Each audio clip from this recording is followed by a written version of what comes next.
Welcome to another episode of What Goes On. This week we are very surprised, no, not surprised, but delighted, surprised and delighted to have the one and only Joe Rubel with us, producer, engineer, writer to the likes of Ed Sheeran, Beyonce, Rag and Bone Man, Beyonce, Dodie, Beyonce. So thanks so much for coming on, mate. How have you been? Yeah, it's been all right. It's like, I don't know. It's just got like I've moved back into my studio. So I've been out of here for, how long was it? 4 months. It's been a while, hasn't it? Yeah. Long enough for the abnormality to not necessarily feel normal, but just become a routine for sure. Yeah, routine. That's probably a better way of saying it. Yeah, it's routine. Yeah. Strange routine, but routine nonetheless. Yeah, I'm just trying to break that, and actually actively breaking it and coming into the studio a bit more, which is a new thing. Do you kind of find that when you're not in the normal work environment that you're less productive, or are you fairly adaptable in that sense? I actually, because I've been so strapped into this room I've been in here like 7 years, I think now, maybe longer, maybe 8 years. But I actually found breaking that and moving all my stuff and being a bit more nomadic. Like I left a load of, I can't take all of this with me, so like I left a load of stuff here, and I actually quite enjoyed sort of limiting it and working on headphones and just kind of like changing up the work environment was actually quite good. I much prefer being here, but it was a bit of a lesson being like, okay, be a bit more flexible with how you can work. Did you find yourself for the first few days, weeks, turning to get something that wasn't there? Good question. No, it wasn't like that. But it's like it was a very, very difficult working from home, because it was like, I kind of said at the beginning, I was like, anything that would take me a day, now it takes me 2 or 3, because it was like. Oh wow. Okay, so it's a lot more labour intensive on you to get your job done. And it's like distractions, and also getting in the right headspace when all that stuff's going on. I think that can't be understated. It was just kind of like what's the point when the whole was on fire.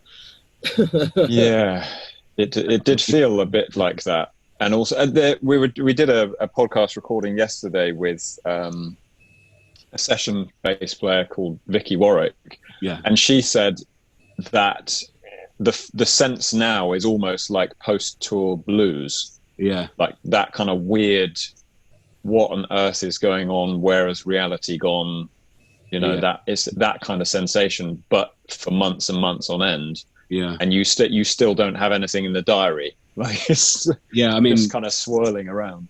Yeah, the session scene is I've got a lot of, obviously, as do you guys, a lot of friends who that's their main gig, and it's like when's that gonna kick back in? There's no answer really, is there? You said that you'd been doing a few sessions. You said that there had been some sessions going on via Zoom. Mm-hmm. Do you know how successful that's been? I mean, have there been any monster hits created via Zoom? I mean, Taylor Swift just released a whole record that she did in lockdown, didn't she? I think that was all to do with the guy from the National. He has his own space, and he was sort of working there and she was doing stuff from her place, but yeah, okay. I mean, I don't know. I'm just from like a writing standpoint, just doing stuff over Zoom just didn't ever feel very good, so I didn't really pursue it. Really, there's like been other stuff like producing from afar. There's like artists that have now had to start learning how to record. I don't think that that's a bad thing. It was like I've done a whole EP with this artist called Maisie Peters that I work with a lot, and she'd never recorded before. I think she'd owned Logic, but she'd never had to do anything. So that was like a quick learning curve for her. But like doing that was like knocking sessions back and forth, and I'd sort of work on stuff and send her a Logic session, then she'd work on stuff and send it back, and then but yeah, again, it just takes longer. Like the process is longer, because then rather than just coming in here and we can vocal in an hour, or you send it off and then they have to get into the right headspace to do it. Maybe I don't know, mum's making a load of noise in the next room, and like, you know, and it takes a minute for that to happen, and then I have to get it back and refine that, and then you go, I'll fix this, and the whole thing just takes a lot longer. And also the fact that you're having to, it's just the physical having to press record before you do your take. There's something about it that takes you out of, slightly out of the performance space, and therefore you might have to do it a few times and also get used to what that feels like as well. Yeah, and there's frustration when it doesn't happen as quickly as it does usually, because they're not working with someone who does it every day, or, you know. And that's happened with a few things I've been working where you've had some vocal things several times, and there's like, because at the beginning of the lockdown thing, me and my engineer Matt kind of came up with a system where we could where I could track remotely if I wanted to, using that Audio Movers plugin that everyone's sort of like harping on about. Right. But essentially I could run it from my side. But then again, that's like taking autonomy away from the person who's, you know, just sort of stood in front of a microphone. And I just never really used it. I always offered it as an option, but nobody was really that keen on it, because they'd rather sort of like, I don't know, own that. Yeah, it's just been an adjustment period. There's definitely, you know, a lot worse things to sort of complain about or worry about. But yeah, it's just adjustment. There are. I mean, the psychological element is not insignificant, though, is it? Is it? Isn't it? I can't remember where that sense of that question was going. It's a deal, you know. Every person in that process, every moving part has got their own. So like, if it's like me, my manager, the artist manager, the artist, the label, the A&R at the label, but except you've got like 8 or 9 moving parts, all with their own stuff going on, and maybe like the A&Rs, maybe one of their family members got ill, or, you know, or they're having to move because of it, and it's just there's just a lot. It's just there's a lot of moving parts, whereas usually it'll be fairly simple, you know, in normal times, whatever normal is now. Yeah, the old normal. Yeah, a new normal. Yeah. So going really blundering through a segue into what off the back of beginnings. Yeah. Can you remember the first time where music kind of grabbed you, or you were taken by it in a way that you thought, actually, I'd like to, or that's making me feel something I've not felt before, or I'd like to do something with music, or, you know, how was it growing up? Were your parents musical, and did you have music lessons, that sort of stuff? Interesting. I always joke that it was when I heard the Space Jam soundtrack. Like, we watched that the other day. I did too. So the good. soundtrack is A star. It's so like, it's a 10 out of 10. But the R. Kelly withstanding. But the I actually just didn't start playing music until I was like relatively late. Like, I started playing drums when I was about 15. I didn't pick up bass until I was 18, I don't think. Maybe 17. But it was like, but I mean, I'm still obsessed with them. But a band called Incubus, that was my... Wait, man, I'm with you on that one. Come on. It was just that, like, that whole thing. They had a couple of DVDs. I had a DVD that they had called Look Alive that was like, I just like rinsed. And in terms of sort of production side, like, I got, like, it was purely like a thing to get. I guess I went to study it, so like I must have had a thing being like, that is my path. But I feel like the production side was predominantly pushed by, I was in a band, and we just, you know, I had probably 20 quid in the bank, so like we couldn't afford to go get some. Necessity meant that somebody had to say, okay, this is what we're doing. Yeah, and that was and then when I was at uni, I made an album in my front room with some friends from home. It was Where did you go to uni? Sorry. Okay. Guildford, sorry. Yeah. University of Surrey. So yeah, they're kind of like, just kind of like ambling through. Like I can't really, again, there must have been points, but like I can't really remember being like, that's definitely the thing. I remember studying music tech in sixth form, and there was a moment when I was doing that.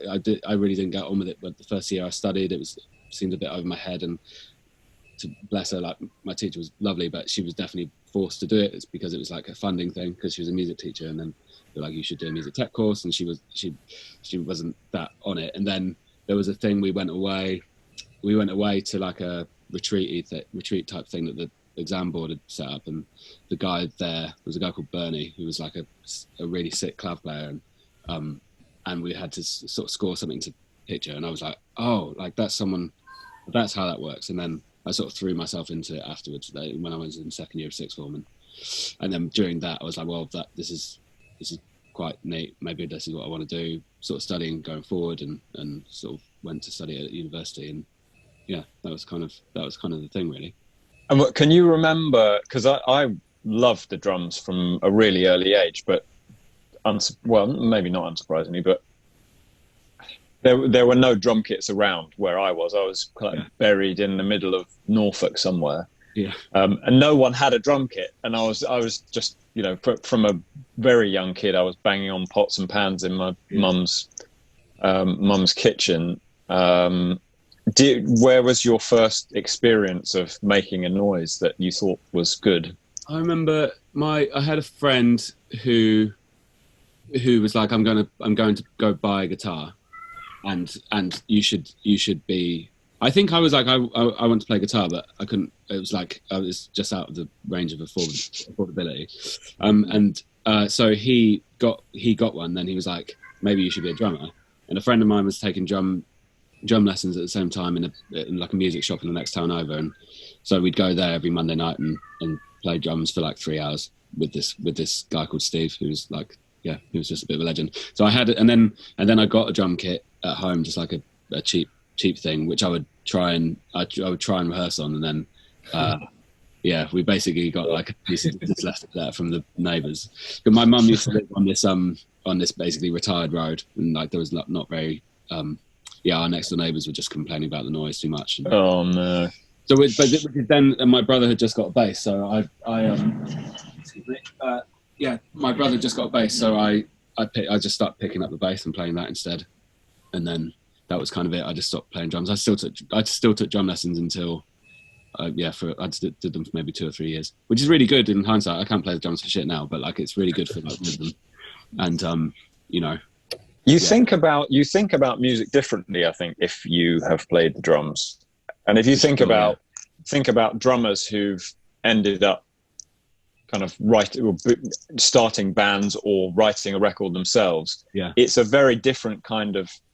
It's a different kind of music. It feels like it's coming from a different place than if a singer starts a band or a guitarist starts a band. That the rhythmic sense is much more to the fore, it feels like. Oh yeah, 100%. The band that I was in that you know sort of taught me how to make records was it was like a pop punk band, but the sort of guitarist and the sort of linchpin of the whole thing, who like wrote a load of the songs, and we used to sort of produce everything together. He was a drummer first, and that was like how he basically played the guitar like a drum kit. Yeah, very very rhythmic and very. Yeah, it's basically, essentially, it's very like, I don't know, the rhythm is such a backbone of, which is what it's like. I think it's inherent in us, isn't it? It's like it feels very ancestral and kind of, way more than, I don't know, like a new lead guitar solo or something. Yeah, I mean, it's more kind of guttural, isn't it? It just you feel like it's from your viscera that it comes, the rhythm side of it.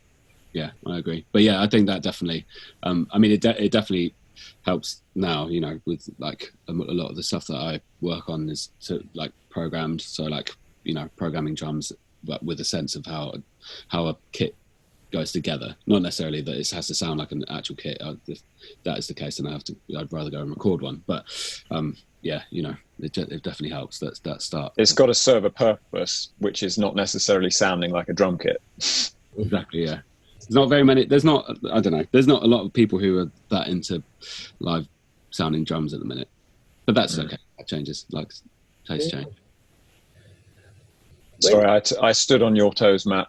Forgive me. Go ahead. I'm used to it, man. It's, you know, it's like downtrodden. I know my place.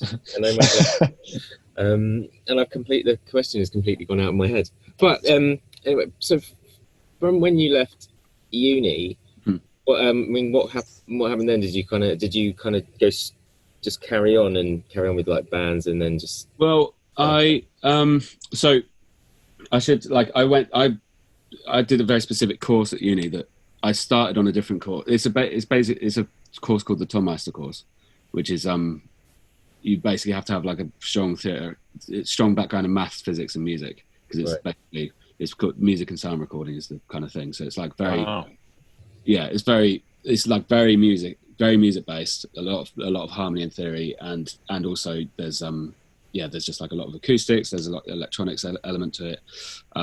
Psychoacoustic stuff. Yeah, there's just like a lot. But basically, I because I hadn't been playing music for very long, when I first applied, I couldn't get in. So I started doing a different course first, which is more kind of like electronic, not electronic, like DAW-based making music, basically, whereas the other thing was definitely like a engineering background, using desks, using studios kind of thing.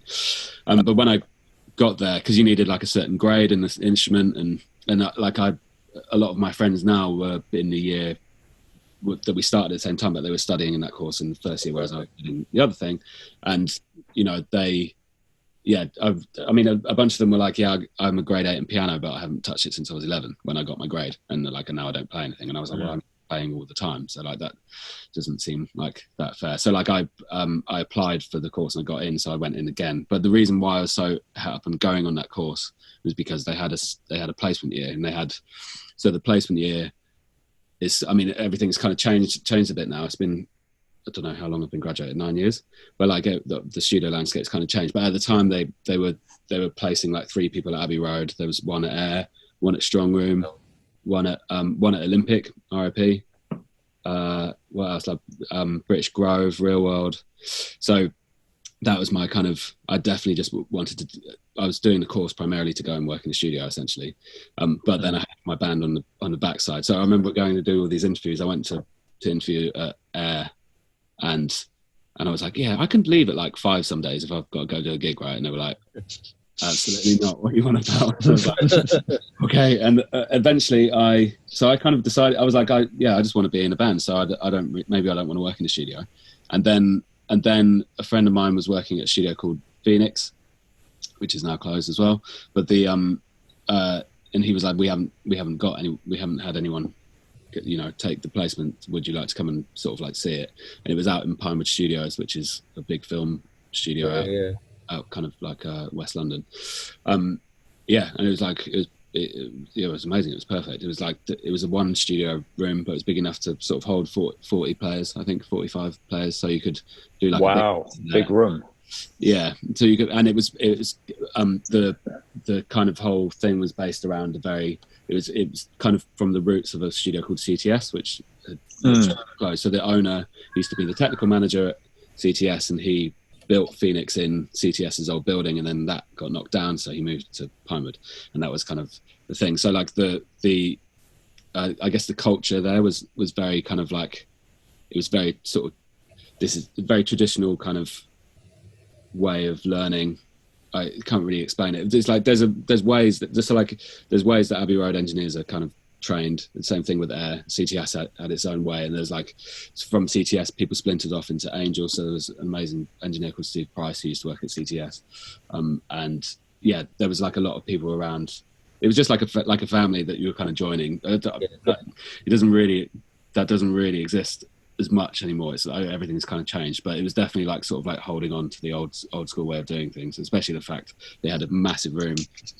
A lot of studios now are like building 4 or 5 production rooms so that they can rent them out on a monthly basis as well, and then have that there. But it was just but essentially it was just me and Pete, the owner, were there most days, and it enabled me to sort of step up into engineering quite quickly, because it was like, there's a last minute session. We were in the middle of nowhere. It would take you about an hour and a half to get there from central London. Maybe not that long, maybe about an hour, but it was like, someone wants to come in an hour. So I was like, yeah, I'll do it. So I just started doing that then. And then when I left doing the placement year, I was going back in my final year and freelancing out there. So like, I basically just been off uni and go and do sessions there for like 3 or 4 days. And, nice. Yeah. What kind of sessions were coming through? There was a fairly consistent one that we were doing. There was like my first freelance gig out of uni once I graduated was with two composers called Banks and Wag who do. Actually, you might know the TV show with kids. It's called Zingzillas. Oh God! Yeah. So we did a lot of that. Was like a really long form thing that we were doing, but it was like film and TV stuff. A lot of that, like a lot of library music, a lot of jazz. There was a is it Jazz on 3? There was like a we used to record like off the floor there, and then they just used to sort of broadcast it. It was like a mismatch of stuff. There was like some filming stuff, so like people wanted to use it as a filming location, right? Like you do that, and it's just kind of just whatever came about really. And then so I basically carried on freelancing out there, and when I graduated I started picking up other things. There was an engineer there that called Dave Moore that I used to kind of follow around. He used to go, like in 1 year he moved production room 3 times, so like I would just sort of like follow him around, pick up after him, and use the room when he wasn't using it. Basically, that was the kind of payment kind of thing. And I was still trying to make records and stuff. And then so Phoenix closed about a year after I graduated, not because it was doing bad financially. It was just that. So basically, if you watch the National Lottery on a Wednesday now, that is the Phoenix building that they used. So Camelot took the room for way more rent than Phoenix could have paid. So Pinewood were like, yeah, of course we'll do that. So that was kind of the end of that. And and then I started freelancing, and I got into a lot of there were a lot of composers that I started working with in film and TV. So I did a lot of film and TV stuff. Like in here, you can kind of see there's rear speakers, so I can mix in 5.1 in here. That was the primary reason for building this room in the first place. There was one composer in particular called Michael Price who does like Sherlock and a bunch of other things. And he Taboo, is that again? Sorry, didn't he work on? Was it Taboo?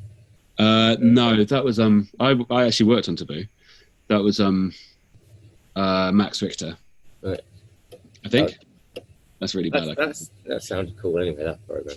Yeah. But yeah, so but Michael was very basically when Phoenix sort of closed. I just sort of like had a crisis of confidence. I was like, I don't really know what to do. I don't know if I should carry on trying to be an engineer. It seems like it's very like closed off knits of people, which is obviously, you know, people get their clients and kind of stick with them, and people stay. And it just seemed, I didn't really have a home per se. So I started working with Michael, kind of just being like, just because I know that composers kind of at his level always have things to be done. It's like they will write the cue, and then in order for it to get to a recording session, like you have to build like 50 Pro Tools sessions. I was like, well, I can do that. I can help. There must be ways I can help. But he was very good at. So I basically was like, I'd just be a dog's body. I'd just be around. I'd just kind of help on the technical side. But he was very good at pushing me to like step up into an engineering capacity and mixing as well. So like the first thing we worked on together was a program called, actually the second thing, we did a program called Gangster Granny was the first one. That's David Williams, isn't it? Yeah.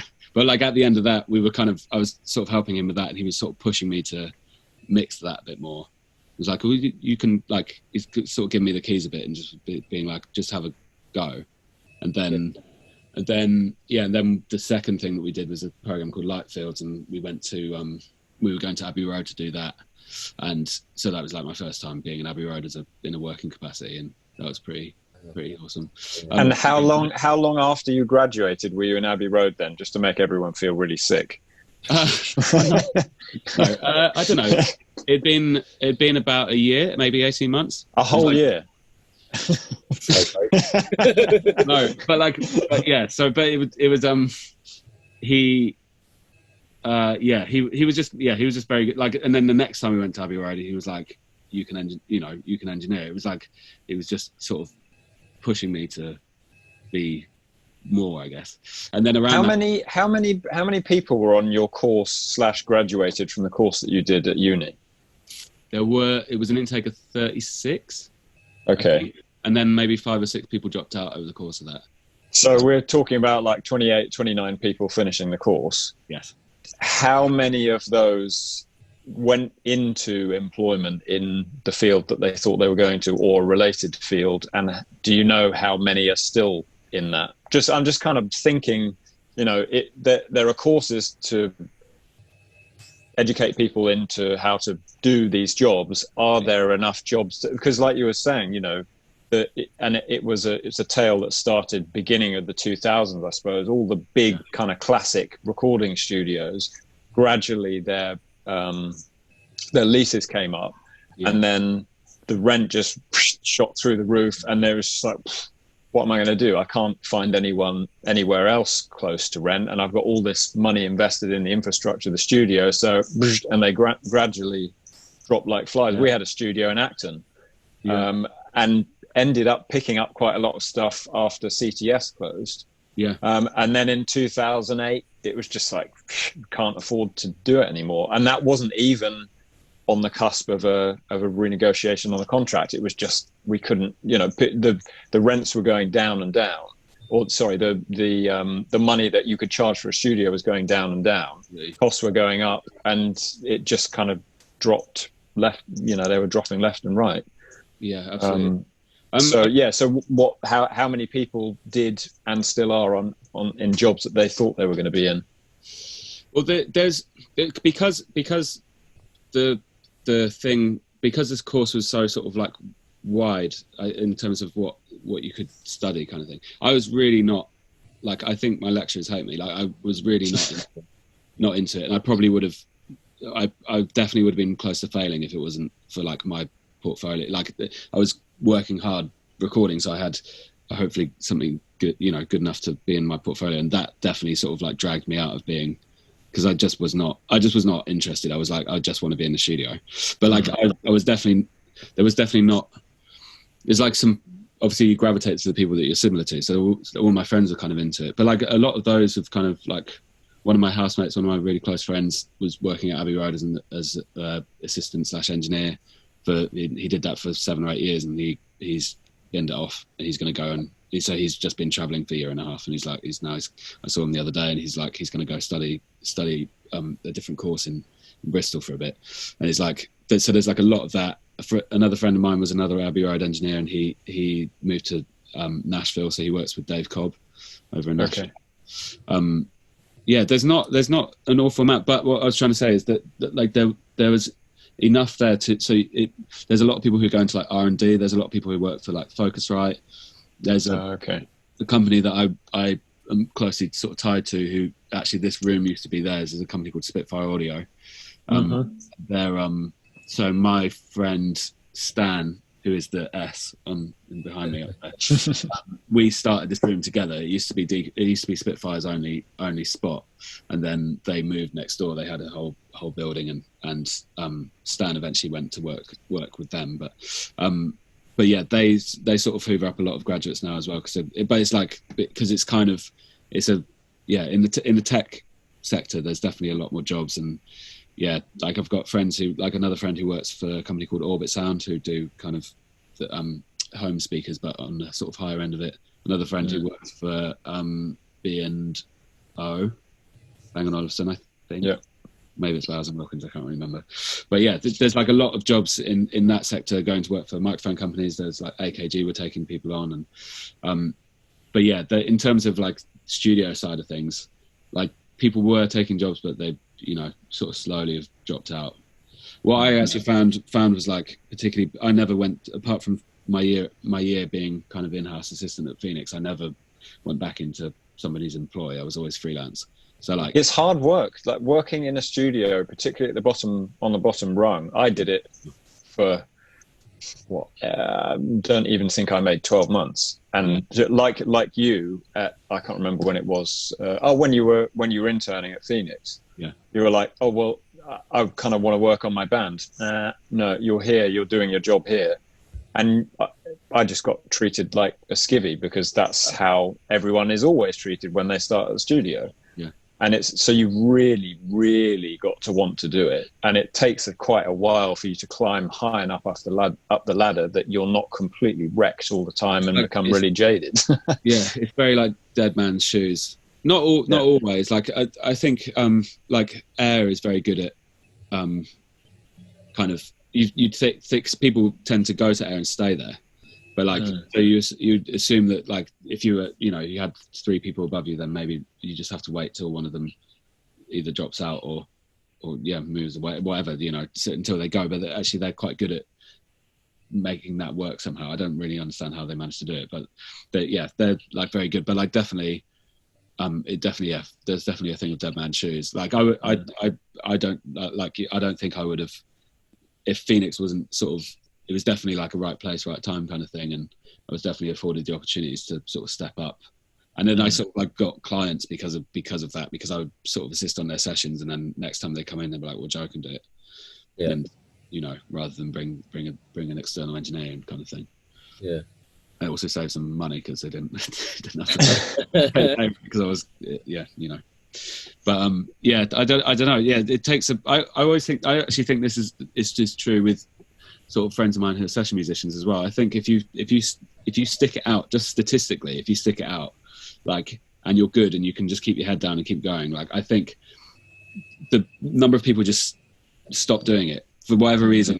Life comes along. Like, I had a friend of mine, a really good friend of mine, who was an assistant engineer in Metropolis for ages, and then he met the love of his life, and now they have a child, and he was like, no, he's not doing this. He still works in music related stuff, but like, he doesn't, he's like, no, I don't want to, I don't want to wipe will.i.am's ass at 2 a.m, or whatever it is. Yeah. Like, because it's extremely antisocial, especially at the kind of like at the beginning of your career. You can't define your work hours. You have to do what everyone's asking you to do. Yeah. So it's tough. Like, it's, I fully get why some people leave, and they're just like, I'm not having it. Yeah. Because it's kind of, you hear it quite a lot, don't you? Really, I mean, it's if you are, as you said, you stick around, but also if you are easy to get on with, just do your job well, and you just not a dick. People will come back to you, because you're kind of a known entity. Yeah. But I mean, that also has another side to it, because you can get yourself caught in just like one circle of people. Yeah. And then I guess if that kind of, well, dries up, maybe not the right word, but if work's not going on, you might, then it gets a bit hard to meet other people. I don't know. Yeah, 100%. Yeah, I think that's like, the kind of, don't put all your eggs in one basket. That's still a thing for me now. Like, you can't just rely on one person for everything, otherwise you're gonna have a bad time. And I think that's kind of a function of maybe not society as a whole, but certainly our kind of industry. And again, it came up yesterday. Mm-hmm. You can't just rely on a paycheck coming in every month from this one thing that's happening, because although, historically, maybe someone could have gone through their whole career working at X studio or working as a musician for Y band. Mm-hmm. There isn't consistency anymore, and it's all changing so much. The studios have closed down, and it's all about economics, really, isn't it? Everything is affected by the money, and then you get into streaming, and people don't want to pay for music anymore. Then we'll charge them for an experience. Well, then you can't have an experience because no one can go to a gig because of coronavirus. And it's so you've got to diversify, otherwise your income dries up. If you, like you say, if you only got two ways of getting money in, then you've got a 50% chance of keeping it if one of them falls over. But more than 2 is better. Well, I think that I was kind of taught that quite early on with like Phoenix closing, because I could get maybe 2 weeks work out of that studio a month. And that was fine for 24-year-old me, just kind of like bouncing around London. And it was like, and then it closed, and then you're like, what do I do now? So it's got kind of, I think you just, it's tricky, isn't it? Because like there definitely is, like gigs where you can be someone's consistent number 2 or whatever, but then maybe that's like, but then if they, if you say, for example, you go and work for an extremely busy producer, and then they decide to have a year off because you don't need to work for a year, and they've had enough, and they're just like, I'm just going to stop. That's not that yeah, then what are you going to do? Because you probably haven't. You've probably met lots of artists, but you probably haven't met anybody that's going to. I don't know. Yeah, also we've had. I mean, there are two things which kind of come to mind. The first one that we ever did was a guy who. I'm just going to name names. I don't care. He'd been working for Kings of Leon for 15 years, I think, as bass tech. For whatever reason, I don't think it was any fault of his. He just got the chop after a bad gig. And he was thinking, well, I'm just going to ride this out until I retire. And then that didn't happen. And then also another side of it is we had, I don't know how up you are on Insta guitarist, but we had Danish Pete on. Mm-hmm. And he had who was it he was playing with? Tom Jones, I think. Yeah. And so people just stopped calling him because they assumed that he had the Tom Jones gig, and then that rug was pulled out from under him. And suddenly there's no income to pay the tax bill that I assumed I was going to be able to pay with the money that I was going to earn on this tour that I'm now no longer having. And that's what you say. If you have all of your eggs in that single basket and that basket gets turned over, then you are really up the Swanee. Yeah, for sure. And I think there's a difference between like your bread and butter, like your bread and butter, and then like to whatever you're sort of like aiming towards. Like, yes, because with Spitfire, I used to do kind of it was like a flexible 2 days a week sort of thing that I could do. And so like if I was busy all throughout the week, I could go in on Saturday and Sunday. I had a key to the place, and you just go in and just do your thing, and then just just stay there and just do that. And that was such a massive help at the time because I'd just taken this place on. So I was like, well, I can feasibly pay for this and my rent without anything else happening, and that's amazing. But it's definitely sort of relying on something too much is definitely, I don't know, I'm just adverse to it. But I know a lot of people who aren't into that and want something steady as well. Yeah. I mean, you guys both run your own businesses, so you know what that is. But like, I can't. The idea of kind of sticking and being in someone's full-time employed, it just makes me want to run the other way. Yeah, so, I think I'd be a really bad employee now. Like, yeah. Really, I'd be horrible. Yeah. But it's like I get it quite well, not so much anymore. But I used to get people saying to me, "It's like, oh, it must be so nice being your own boss, and because you can take time off when you need to or want to rearrange everything." And I was just like, no, because I do have a boss, and it's me, and I'm a right arsehole to myself. And if there's too much work, I'll be overstressed and be getting up at 4 a.m. and going to bed at 3 a.m. doing the work. And then if there's no work, I'll be getting up at 4 a.m, stressing that there's no work, trying to find it, going to bed at 3 a.m. It doesn't stop. And like on holidays, last year was the first holiday I didn't take. I literally turned my phone off and didn't have my laptop with me for a week. That's important. Yeah, and because you just don't stop, and especially, I mean, I've got the type of brain that when I relax, I start thinking up new ideas or stuff to do. I'm just like, oh, we could try this, or maybe we could do that, and then you're back in work mode. Exactly. It's mental. It's the same thing. People that it's just sort of thinking up tunes and songs or writing a book or that kind of thing. Well, I think there's like the work-life balance thing is I definitely don't have it right a lot of the time, but like it helps. I mean, I'm sure that like having like a bigger family definitely is a big thing into that, but like just having my girlfriend kind of like, she pointed out to me recently that apparently in 2017 she was like, oh, when can we, at the beginning of the year, she's like, when can we go away? And I was like, I cannot take 2 weeks off this year.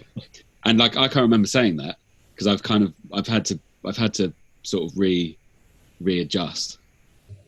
Yeah. Like obviously, it's all tied up into different things. Like I'm able to sort of work my schedule out a bit more these days, whereas I couldn't previously. Maybe in 2017 that was the case. But yeah, it's so important. Like even doing it like now, like sort of coming back in after after lockdown's finished and just being I can be in here for like 16 hours a day if I'm not careful, and then that's not very good for home life, which is actually not very good for me in here either, because then stressing me out, and it's not, you just have to keep an eye on it. It's really, I remember when I first graduated, my friend Rail, who is he's a composer and like had been freelance his whole time as well, and he was like, sorry, you're going to join the land of, you were going to join us on the freelance land. And I was like, yeah. And he was like, you still panicking like every other day? And I was like, yeah. He was like, that takes about 5 years. Like, he was like, you waking up at like 3, like you said, like waking up at like 3 in the morning? Yeah. He's like, do you panic when you haven't had work for more than 2 days? You're like, yeah. And he's like, yeah, get used to it. It doesn't go away. Yeah. Yeah.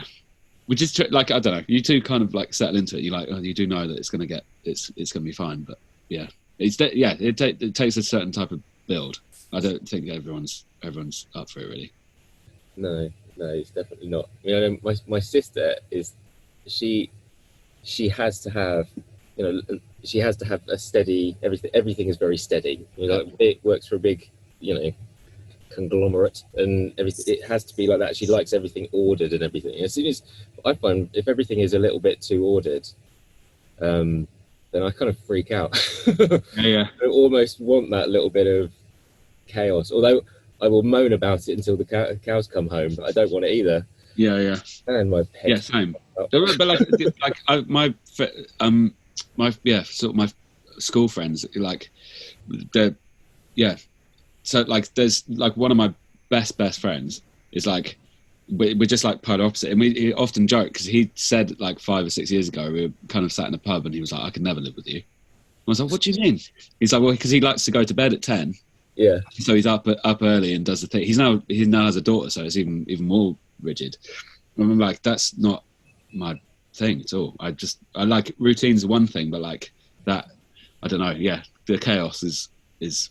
I find the chaos inspiring. I think that's like, I don't want to turn up here at the same time every day and do stuff. As much as I do spend a lot of time in these four walls, but yeah, I just want things to be, and that's what's so good about music, because like every day is kind of, you're doing vaguely the same thing, but every day is different. It's a different song, it's different artists, it's different people to have to court and work around, and yeah, it's just exciting. I find chaos and varied stuff is definitely inspiring, and yeah, keeps your brain active. Doing the same thing in the same way repetitively is just really wearing. It's tiring, I think. And I think that's probably the same for anyone. That's why 9-to-5ers get burnt out at what they're doing, because it's just like the same. I'm still, I finish my in tray, put it in the out tray, and then there's another one. Yeah. And I know I can go home at 5, but it's just same thing day after day, no dynamic at all. And it becomes, and I certainly, I think probably there are different stimuli in your life which will force you maybe one way or the other, in terms of towards the end of the spectrum for chaos and towards the other end for order. Like kids, they could just bring all the chaos. Yeah. But you sort of got to force some order, and the problem is that the pendulum can go all the way the other way, and then everything in life becomes ordered around making sure that the kids are fed by this time and into bed by this time, and because they're part of your routine, the rest of your routine sort of has to follow suit. Yeah. But then there's a balance to be had there. Yeah, I think there definitely is like I definitely struggle if I'm like. I mean, usually, like, I try to sort of, my cutoff is about 7 most days. Like, I try not to be in here or wherever I am. If I'm in another studio, I try not to really work past 7. Obviously, that's movable depending on what else I've got to do. Like, if I'm in here writing, usually I've probably got to finish something after that. So I'll probably spend an extra hour and a half in here beforehand and do bits before that. But I definitely don't. Yeah, I think there's like a thing of like, you can give your chaos a time frame. You can say like, I'm going to be in here between 10 and 7 every day. And in that 9 hours, like everything's going to, be havoc, and you can kind of do whatever. But it means that if you actually kind of draw a line under it, then you can make sure that you're giving home life a chance to flourish as well. Otherwise, all bets are off. You can, what are you working for? if you Exactly. don't have something to go home. I'm working to work. That's what I'm doing. Well, you know, it's I think like a friend of mine, when he was on his placement year, was working in a studio, and I remember going up to see him when he was doing that. I was still at uni, and I was, you know, so buzzing. He was like, he just worked on like a massive film, and he just had like, I don't know, some pop star in. I was like, oh my God, like you must be living the dream. And he was like, yeah. But like a couple of months in, I sort of like came to the realization that it is a job. Like it's a cool job. I love it. He didn't actually end up working in studios. He's now a composer. So, but like he was like, I love it. And I feel it's a cool job, but it is a job. And he's like, and I sort of realized that like he had to come to that realization, but it took him like 3 months of kind of, you know, slogging every day, being an assistant and making tea for everyone. And, you know. So when do you you're going through following your composer guy, and he's allowing you to do a bit of mixing and setting up Pro Tools sessions and all that kind of stuff. Mm-hmm. Did you have you ever had any really awful moments where you've made an enormous mistake, not necessarily a non-undoable one? But have you ever kind of come up against something and just gone, oh my, what have I just done? This is really bad, and I'm not quite sure how to get out without a huge amount of embarrassment or pain. I mean, I must have, but I think I'm very good at suppressing that stuff. I must have. I mean, I specifically remember there was one time, because Michael used to have this. He used to live in a house in Tring, and he had a studio kind of attached to it, and I kind of like wired it so we could record in the other room, and I hadn't. He had a digital preamp, and I hadn't clocked it, so there was just like popping noise all over the mics. And I didn't clock that was what the problem was until afterwards, and I was like, kind of fuck that. And it was like I can't remember what it was, a bassoon or something that had just like crap all over it, and I was like, yeah, we're gonna have to just use the one mic that went through the analog path rather than digital path. Oh no. I don't think. Yeah, I mean, like in an engineering, like as time sort of goes on, I'm doing far sort of like less engineering now, and I'm trying to sort of separate my brain out from doing those two things, like being in a producer capacity versus an engineering capacity. And I try and like at the beginning when I was starting to sort of move into a producer role, I was like, I was just still trying to do everything. But when I was like solely engineering, I used to overthink that stuff so much, and like to make sure that there were absolutely no problems. Particularly when you're working on like a film score. A TV show is even more stressful because you've got, maybe you're scoring 2 episodes in a day, and like you've got to record 40 cues in each 3-hour session. So like there is no room. There's no room. But it's a really good training ground because you just don't fuck up. Yeah. And then you get your systems in place, and you have templates that definitely work and are always going to be the same, and you kind of do it that way. But yeah, that used to keep me up at night, and I used to just sit there until like 4 a.m. on my laptop, just making sure the sessions were all good. And so, because if you start and something's wrong, like you lose time, you look like a twat, basically. Yeah. And you don't get a lot of work after that. No. But yeah, I mean, I must have done something. Well, the bassoon, the digital mic pre on the bassoon is bad enough. We'll let you off just with that one. I mean, like there was stuff that I was doing because all alongside doing the engineering side of stuff, I was always producing kind of like maybe, you know, for basically peanuts or nothing. And like there was one band that I delivered the mixes and the masters and then deleted the session files when they wanted something changed. But then also they hadn't really I mean that was the last time I did that as well, so like I'm really fastidious about backing up and making sure that everything's in 3 different places, but like at the time I definitely wasn't, and that I don't know, definitely did that. And that's those kind of things that, I mean, as you just said, it's a learning curve, isn't it? You know, you've got some things you've got to kind of fuck up to then fix permanently because you don't want to feel that again. No way. Oh my God. Basically you have to be burned. But maybe I was just like burned on slightly less high pressure stuff, and then that. Yeah. Cool. Yeah. That's the way to learn it when it's not when it's not Beyonce. Basically. There was one when this is so bad actually. Come on, confess. There was one session that I did when I was an assistant at Phoenix where I had done a string session the day before, and then I packed it down, and then the next day was like a full band thing.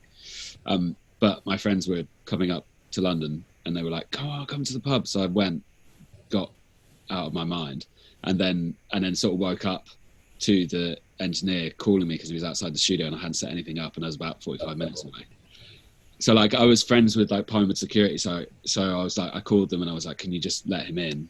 And then I was on the way in, like my friend was just like ragging me there in a car, and he was like texting me being like, nothing's set up and what have you done? And like I turned up, luckily the guy who was sort of had booked the session, it was like his sort of band that he was sort of putting together.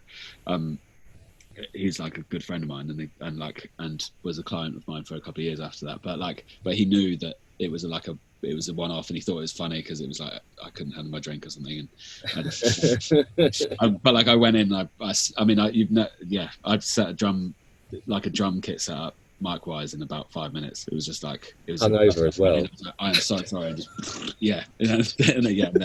then went and passed out somewhere afterwards. But yeah, that was pretty bad. But that gives me just thinking about it gives me heart palpitations now. Yeah. Like that just won't happen ever again.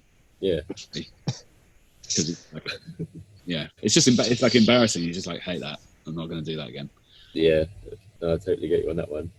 It's very difficult to learn those lessons via someone else's imparted wisdom, isn't it? You're going to have to get burnt a bit, and it's nice to get burnt in private to a small degree, rather than getting burnt in public and never working in the industry again. Sure. And also, like, I feel like it's the whole scene is a bit more kind of nice these days. But like, if you speak to, I'm sure you had it, Steve, and sort of speaking to like someone like Chenzo, who would sort of like came up, in the time that he came up through like Olympic and what's the other one, Townhouse and all that. But like the amount of times he got chewed out by sort of bigoted people, and just because he was on the lower rung. I don't think that really happens that much now. Or like, at least I think maybe people have realised that it doesn't go well if you continually beat up on your juniors. Like Flood told a story where I can't even remember. It was like a U2 session or something. Yeah, and they were just, the pressure was too much for the assistant, and he just obviously he just snapped, and he stood up, set all of the 2-inch to record, pressed record, and walked out. And that was it. And so they lost whatever it was, like 20 seconds of this song. He just, it was on tape, and he just like recorded over the first 20 seconds of this song, or I can't remember whether it was all the drums or something, but set all of these things to record and just walked out because he'd had a bit of a breakdown. So be nice to your employees and the people who are working for you, because I always kind of think that, like, like maybe like these days, like if I'm a little bit stressed or under it, maybe I'm going to be a bit short, but like never rude, because like we were kind of discussing earlier, like you have people, like for someone to get into that, if I go into rack tomorrow and then there's an assistant on it, for them to get to that point, there's so much dedication and hard work to get in that room. Like, just give them some respect. It's just like, unless they're completely out of it, like they're not very, and they're not in it, which still happens. There's like people who aren't very good, but like still don't be rude to them. Like, you just be like, well, probably, they're probably not going to last that long, and it's usually right. But to get to that point where you're actually in the room in the first place is like, it takes a lot. So just, if it's not like they just like handed their CV out and just start picking their nose and then they got a job. That's true.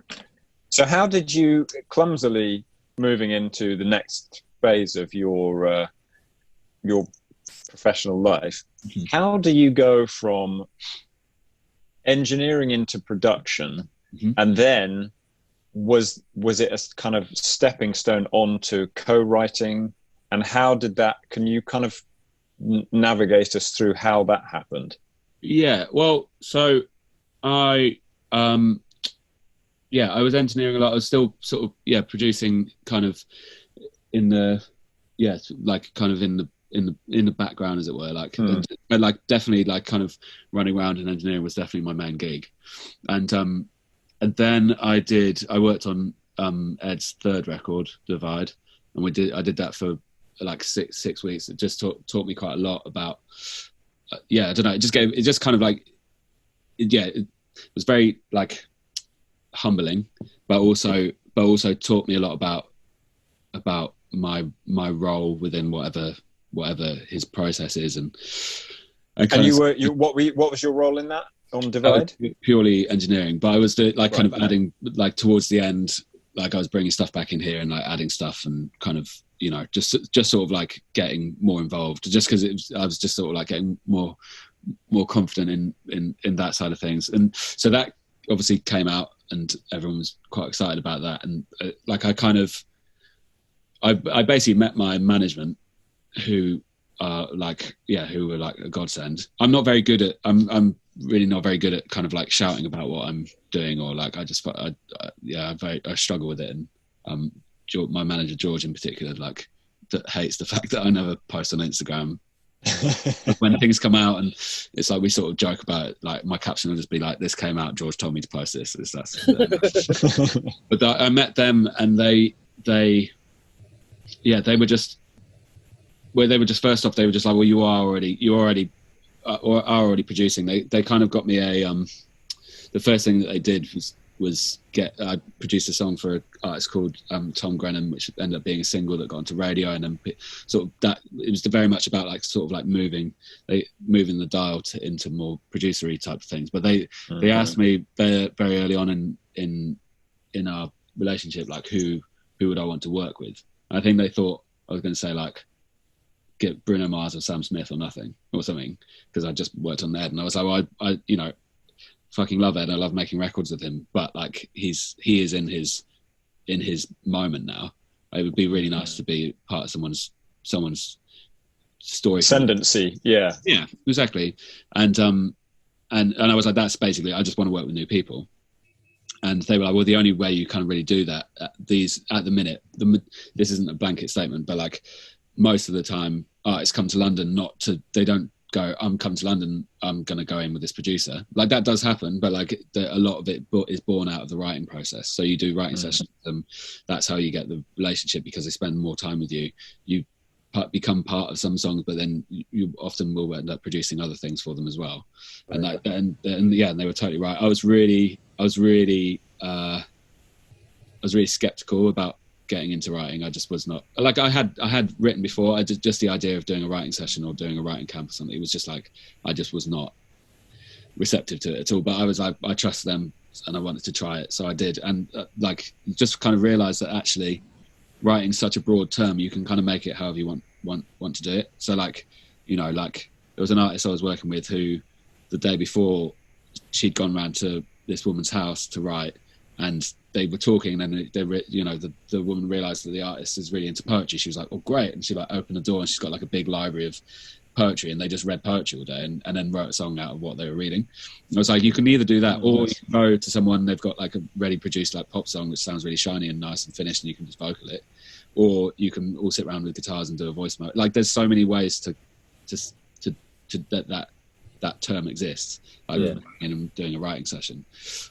So that was kind of it. And yeah. So is there a way, kind of wanting to pin you down on that a little bit? Oh.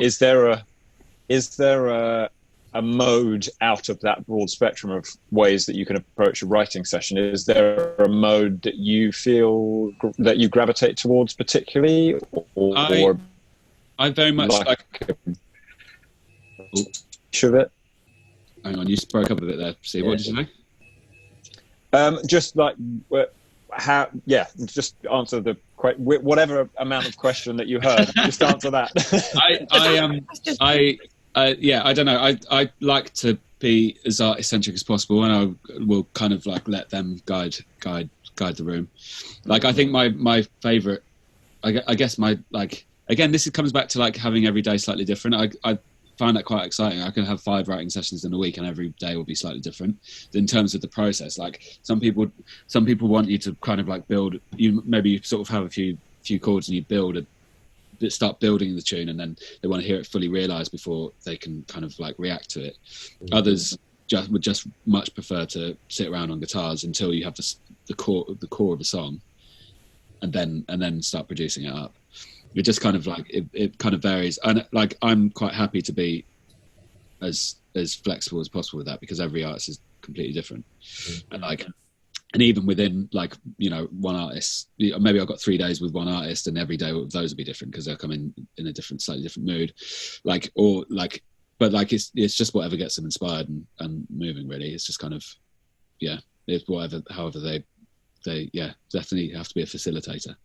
Well, that's how I view my role. Like, it's definitely like however they're most comfortable to make the song that they need to make, you know. But you're much more trying to draw something out of them rather than presenting them with something to skip over the top of. Well, sometimes, but it's different. Sometimes, like for lyrics, for example, sometimes they get really involved in lyrics. Sometimes they just want to write their own story and just do that. And that's there's no right or wrong way of doing that. Some people want to just write all 100% of the lyrics because it's 100% them, and others want a bit of help with it. It just kind of varies, really.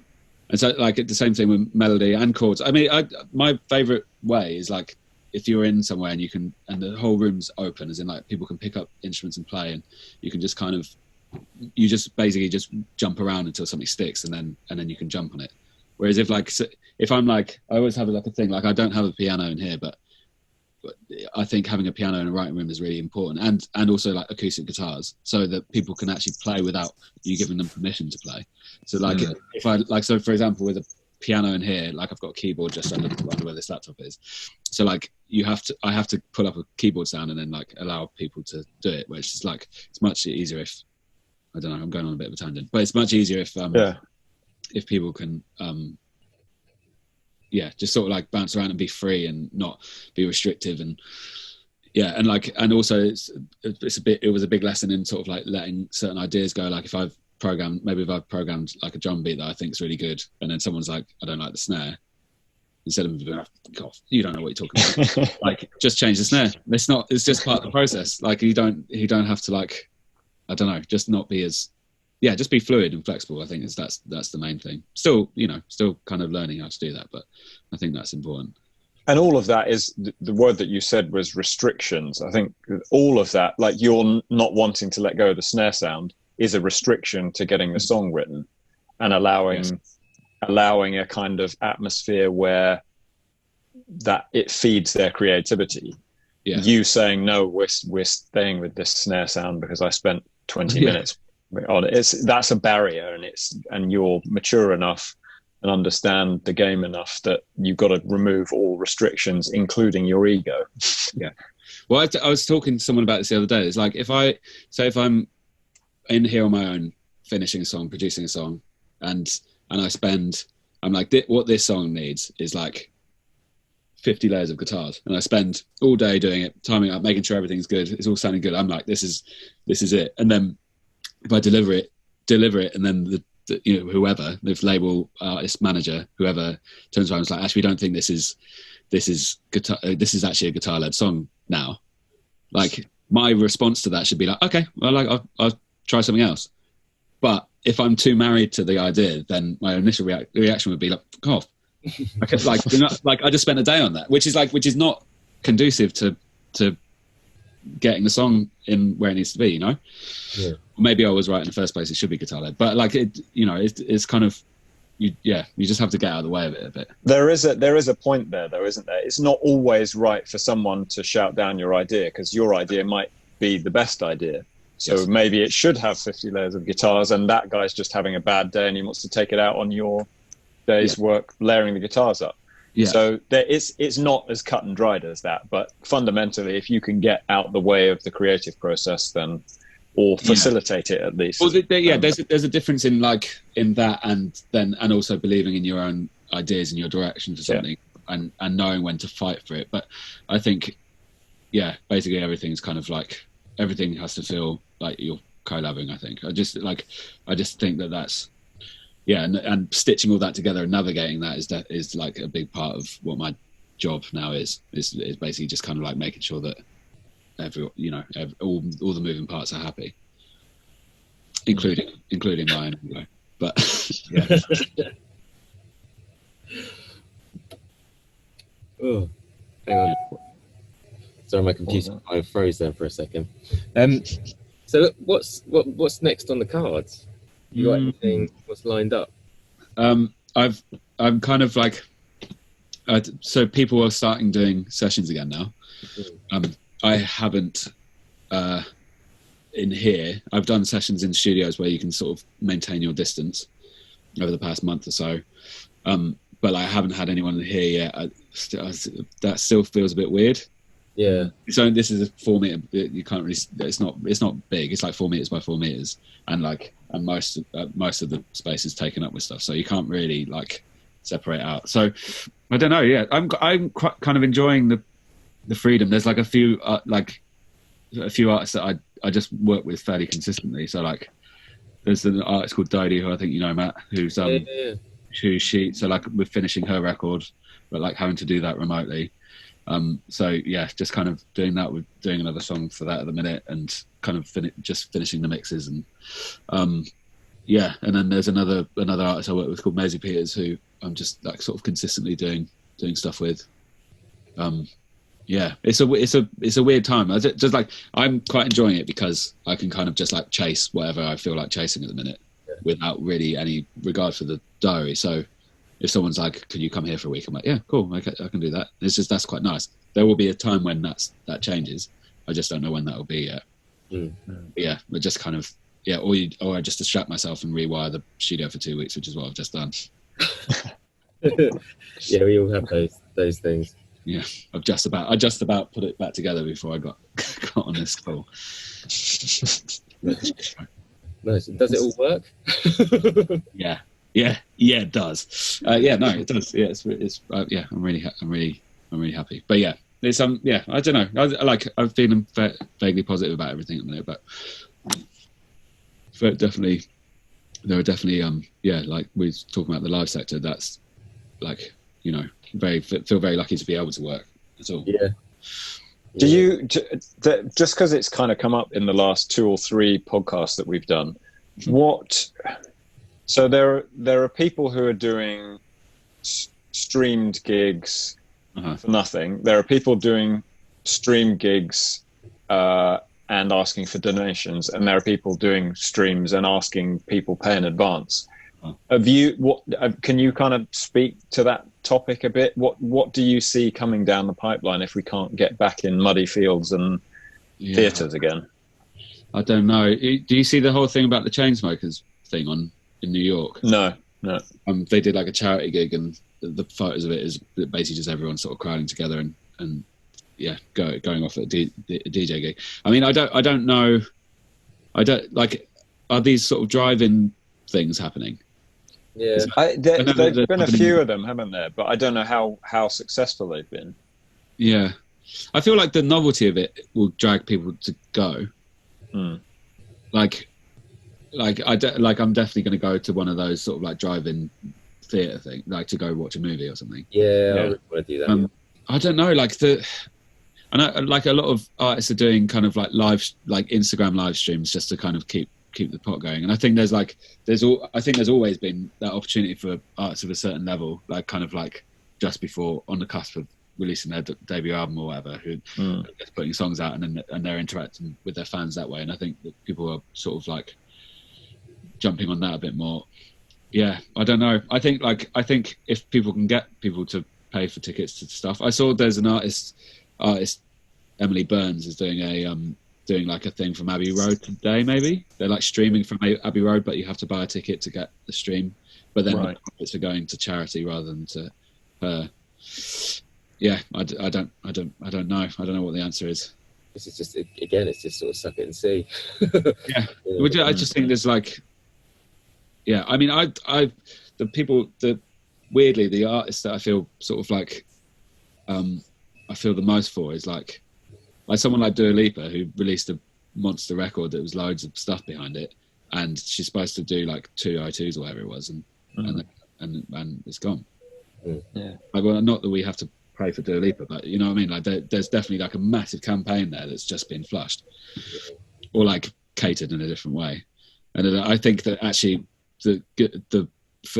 just talking artist wise, it's like the sweet spot at the minute is that kind of like just on the cusp of doing stuff. So for example, Dodie hasn't released her album yet. We're still kind of working on it, chipping away, and then they'll reevaluate. But if she'd put her record out in March, and then it's like, you know, it's go time. It's like trying to build momentum off your first release, and then it just all sort of falls apart. Yeah. And who knows when people can tour again and stuff. I don't know. Yeah, it's weird. I understand what you're talking about on the cusp, because then you've got something in the pipeline ready to go when the go time comes. Whereas if you've just released, or it's not even so bad if you've got an established fan base, like Everything released their record started releasing singles in like April, I think it was. Matt will correct me if he knows better. But they've already got a fan base, so that, you know, they're probably going to want to carry on buying into the club that is Everything. Whereas if you're an artist just jumping off, you want to be out doing festivals and stuff to get under people's noses. Well, also, like, you know, yeah, it's like if your bread and butter if you're a band and you have to tour because you don't make much money off records, but I don't really know how that pans out, you know. Yeah, there's a band called Koala that I worked with a bit last year, and they're huge fans of Bombay Bicycle Club. Like, they're like, you know, and they're roughly saying their kind of music's in the same sort of space, and they got the support tour. It was supposed to happen in April, and then it's just and like Maisie was supposed to support Taylor Swift, who is like her fucking idol, like at Hyde Park when they do, you know, the big Hyde Park things. She was supposed to a couple of weeks ago, and it's just like that's been binned off. But like something with Koala, for example, like they're a 5-piece band, so like they're signed to a label, but like that would have been, it might not be the thing that broke them, but it definitely would have got them in front of a lot of ears who would appreciate their music, and now that opportunity is gone. You say they might, you know, I assume that Bombay will tour again, but like maybe it won't be the time for them to support then. Who knows? It's really, I don't know. It's just like a lot of heartbreaking stuff. Like, they were going to go on tour with their favourite band, and now they're not. Yeah, it's just really sad. It's a bit sad. And there's the fear that. Go on. Now, those guys, Koala, did a thing the other day where they were they did like outdoor gigs in London. They did one in North, one in South, one in East, and one in West. So they just picked a park and set up a little PA and did gigs, and then their fans would just come and sort of sit at socially distanced things on blankets. Oh, that's cool. That's a nice idea. Yeah, but in terms of actually, like, how does a gig in Brixton look like when you're socially distanced, or go smaller? Like, how does a gig at Scala look like when you haven't socially distanced? Do you let 100 people in? And then, like, how weird is... How much are the tickets at that point? Because... Yeah, 100%.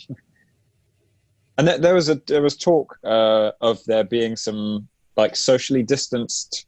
It wasn't really a festival, but there was something at Newcastle Racecourse. Where people are set up on, like, the scaffolding riser things in little pods, like socially distanced pods of 5 or 6 or something. Yeah. But then they were saying that, so that I think it was going to be 2,000 people there, but then they can go to the bar.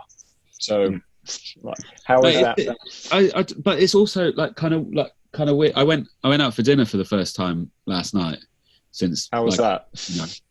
Yeah, it was good. There's a restaurant down near King's Cross that you just sit outside. You sit outside basically. So there's like everyone's spaced apart. All the waiters and waitresses have masks on. There's hand sanitizer everywhere, and it's spaced out. But like there's like bars around there. It was teeming. There were so many people around, just not doing anything to do with social distancing, you know. And it's like, you know, like that's allowed. I'm not saying the gig should be allowed, but it's just it's very tricky. I guess the problem is that with gigs, if you're like, you're basically okaying it. You're basically saying, yeah, it's okay. 5,000 people can be in the same space. I mean, when does that happen? Like, when does gigs at the O2 start happening again? Well, they're talking about it at the beginning of October, aren't they? If everything stays on the straight and narrow, things don't go bad, then I think it's the 1st of October that like stadiums are reopening, and you know, like people can go watch a football match if that's their thing, or you know, that kind of stuff. But with the sort of with a 2 meter thing in play. With some sort of social, I mean, I don't know. I literally glanced over the government website like a couple of days ago. Yeah. But, because I don't watch the news, so I really don't know what the hell's going on. I don't blame you. I don't know. It's all just a bit. It's just a bit weird. And a friend of mine sort of pointed out the other day. I hadn't really considered it, which is probably I'm just a bit dumb. But like he'd said, you know, like if so, for example, the restaurant that I was at last night, they're probably doing like maybe a third of the covers that they could do because of how they've got to spread everything out, and you have to staff it with more people because there's more guidelines and things to do. So it's like, how long does that last? I know we're stepping away from music here, but like, how long does that last when they're making a third of the money that they were making, which is better than no money, but like, you know. Yeah, it's really weird because you just don't know. I mean, it's like high street shops are down. What were they? They're like down to I think it was like it's either a down a third or they're only making a third. It's one of those. Everything's in thirds these days, but you know, everything's down. So how long can you sustain it? I mean, it's also then you've got the whole like rent issue and stuff. It's that's not changed. No. Well, this like rooms like this or like your guys' premises. If you're not like, you know, exactly. How does that like? I don't know.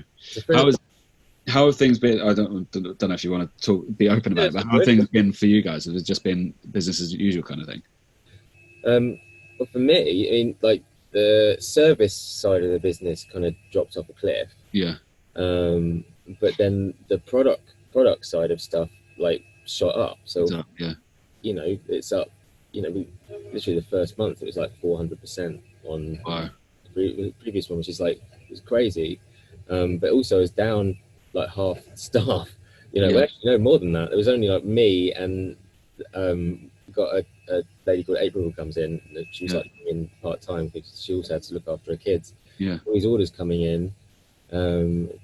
George, the guy who usually organises all of that stuff, was working from his house. Yeah, and it was like seat of your pants how to even do it, you know. I mean, that's good. That's really good to hear, though. It's good. It's good. And you know, so Corona's been relatively nice to me, you know, in a weird way. Yeah. I think there's definitely like a thing amongst kind of like music makers who are like, now is the time where I can do the thing that I've wanted. You know, I can install new pickups in my guitar because I've got 4 or 5 days to piss about with it if I get it wrong. Yeah. And you had as soon as they sort of announced all that furlough stuff. Yeah. I mean, when I heard that was all coming out, I was just like, well, shit, all those people that hate their 9-to-5 jobs. Yeah. You've got like, say you've got a little business idea or something. This is like golden opportunity. You're actually getting kind of paid to to sit down and so if you don't do something with it now, you're just not ever going to do anything. Yeah, 100%. This is like I can't. When has a time like this ever been before? Yeah, you know, you get 2-3 months potentially. I mean, there's loads of other negative stuff going on, and there's loads of things that you're going to have to deal with that you don't have to deal with on a day to day. But you've been kind of, in a really weird way of looking at it, you've been gifted something. Yeah, you've got to grab it and run. Yeah, 100%.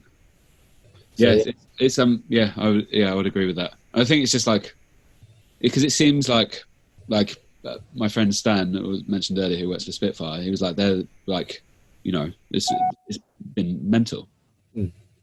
Because everyone sort of sat at home and being like, dum-da-dum-da-dum, what should I do today? I'll buy a new sample pack. And it's just that it hasn't sort of tailed off at all.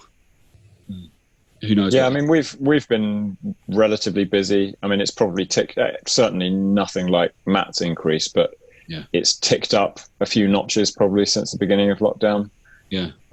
Obviously, the concern is that if these things are all being bought by musicians who don't have any money coming in, does it then get to a point where it drops off a cliff because they don't have any money anymore?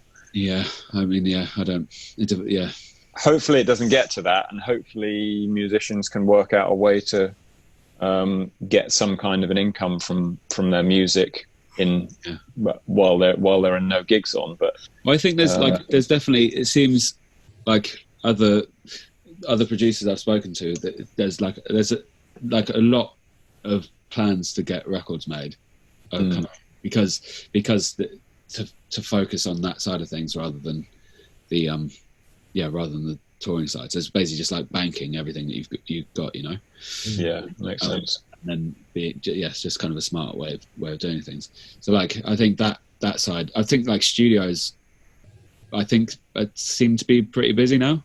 Like everybody sort of managed to get their shit together in order to do COVID compliant sessions, Yeah. Like Rack has been split in two, so there's like a separate entrance for each bubble basically. Okay. They have their own, each. So Bubble will have its own kitchen and bathroom set, and then it's just it seems really good. But the session musicians, like as in like sort of string players, like a friend of mine's a string player, and he was like when that started, you can no longer do 3 session days, because there used to be 10 to 1, 2 to 5, 6 to 9 or whatever, and that you can't do that anymore. They've got to be slightly longer to allow for people to be able to leave if they need to go to the toilet, because it takes ages in order to like ferry people around, and also the load in as well. So if you're trying to load in like 60 string players, whatever it might be, that's quite a lot. But if you're trying to load in that many people, it's like ferrying people to their seat, and then it's all 2 meters apart, and so it's just the logistics of doing stuff. Like people are getting there, We'll all be able to lick each other soon sometime. So, oh man, nice. Yeah, kind of gross, but anyway. On that disgusting bombshell that I did, licky bombshell. Licky bombshell. We're about, time is about up. But Joe, thank you so much for coming on. Thank you. And thank you. Yeah, good to see you virtually, if not in person. Yeah. Well, you're very well represented in this room, Steve. Yes, I'm delighted by that. Thank you so much. I finally I have the spring sort of firmly in a chain now. So it goes. Which chain is it in? So it goes before the little chop. Ah, okay. But the bit, so basically, I have the big trees on top of the cat. Sorry, but the big trees is before everything, and then that goes into a little lab splitter, and then it splits into 4 different chains. And one is Kemper, one is Baseland, one is the chopper, and the other is like a little orange amp thing I've got, just like amazing a box. But yeah, I finally did that this week. That sounds like it'll be amazing. So there'll be, we need to listen to the releases coming out in like 10 months. Yeah, lots of spring everywhere. Well, I've also, part of the big sort of rewiring I've done of in synth world over here means that I can send any synth out to that chain as well. Ah, that's nice. I like just by pushing a button. I'm pretty impressed with it. I'm not going to take all credit. My engineer Matt sort of came up with the idea, a lot of the ideas. So, but yeah, it's gonna be good. That's exciting. Well, at some point I'll come down and you can push buttons and amaze me with your tech savvy. You can play through your stuff. Yeah, it's gonna be good. It's making weird noises. It sounds good. Yeah, really good. But yeah, awesome. Right, good. Well, we will see you in the flesh at some point, but until then, keep safe and busy. Nice one, guys. All right. Cheers, Joe. Bye. See ya.